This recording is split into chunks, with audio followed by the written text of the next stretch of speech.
Today's poem is one for the introverts. Clearly, I am not. But this is written in the first person because it's the only way it worked.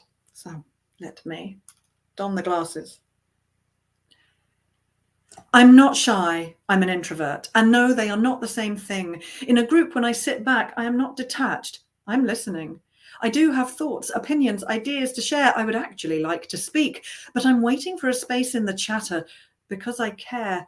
And I think it's rude when everyone's talking all at once, and I get confused. Not one of you is listening to the other, or so it seems to me at least. Perhaps that tangle of conversation to you really feels like communication, but from where I sit, what it sounds like is a mess. And then, I confess, I lose my train of thought or desire to connect, which is why you'll find me much happier, stronger, and engaged when we are one-to-one.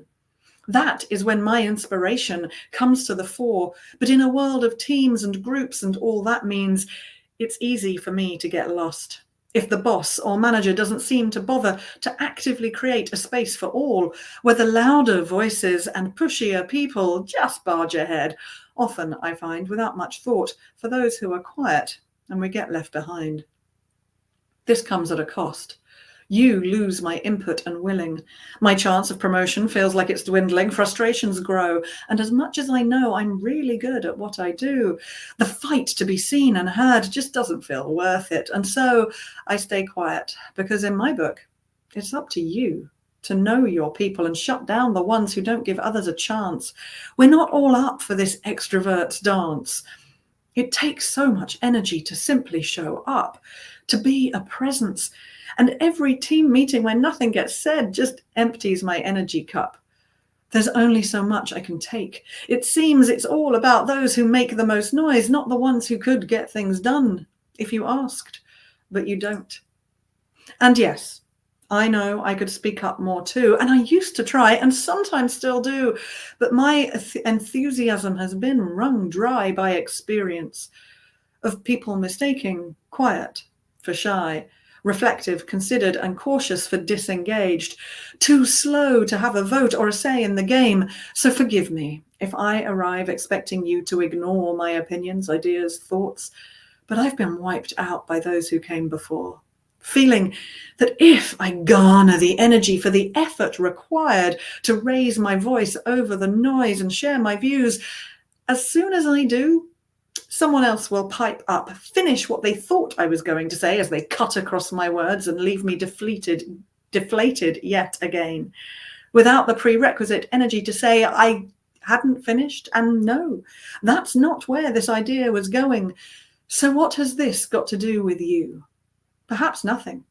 But I believe it's often people like me who may well have the answers you need. Yes, the loud ones are usually bursting with plans and action and risk and taking a chance. They'll be bold and brave, the first ones to dance, and part of me wishes I had some of that too. But before you jump with what they are saying, don't exit the plane without checking the chute. Because no matter how loudly something's asserted, a grand idea may well fail without some tweaking, honing of details, like what is possible, legal, true. Why not consult the ones who will think it through? Invite the introverts to take some space. What we need to know is that we'll be listened to. Given time without interruption, if you could just hold on to your gumption for a minute or two, keep your hands in your pockets and ideas in your head. It won't actually burst if that thought isn't said. And if it feels like it really might, then maybe try biting your tongue and writing them down. Is it really all that much to ask that you take a look around, notice your introverts, and give them a chance? So yeah, it was quite a personal one for me to write, because I am one of those introverts who, and a recovering cutter inner and interrupter, as one of my best friends will tell you, although they will tell you that I fail miserably, but they don't know just how much I do bite my tongue, literally sometimes, and keep the ideas in my head while they're speaking, because I have learned that that is the best thing to do. And it comes down to communication styles, and something I have worked with and explored, because so many of my clients, about 85% of my clients, are more introverted than extroverted. And what I have learned is that the extroverted way of communication is very much, I call it interactive. Like, we will all speak together and we'll speak over each other and no one gets offended. But I have found through my clients that more introverted people get really offended, get really hurt, take it very personally when you cut across half a sentence. Because where I might see it as, oh my God, you just inspired me, and this idea has got to come bursting out of my head because you inspired it, they just go, oh, you don't want to listen to what I say. So for the introverts in your life, take a listen to the poem and maybe see what could you implement more in giving them space. And if you are an introvert, then I hope this poem has helped you feel seen and heard. I do a lot of work with this, so if this resonates with you, please feel free to share, comment, let me know what works for you, because as an extrovert, I'm just sharing what I've learned from my clients and the people in my life. So is there something that really works for you? Put it in the comments below.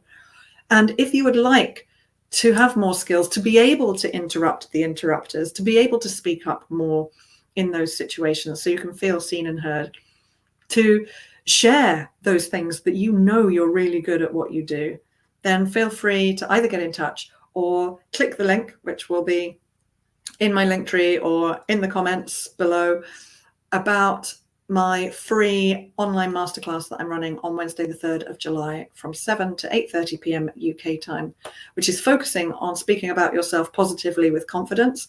But that very much touches on the introvert's way of holding back rather than putting yourself forward. So if that sounds interesting, I'd like to see you there. Thank you so much. Thank you for those who have joined me live, and to those of you who have watched the recording, especially if you've got this far. Take care. I'll see you with another poem later in the week. And where's my exit? There.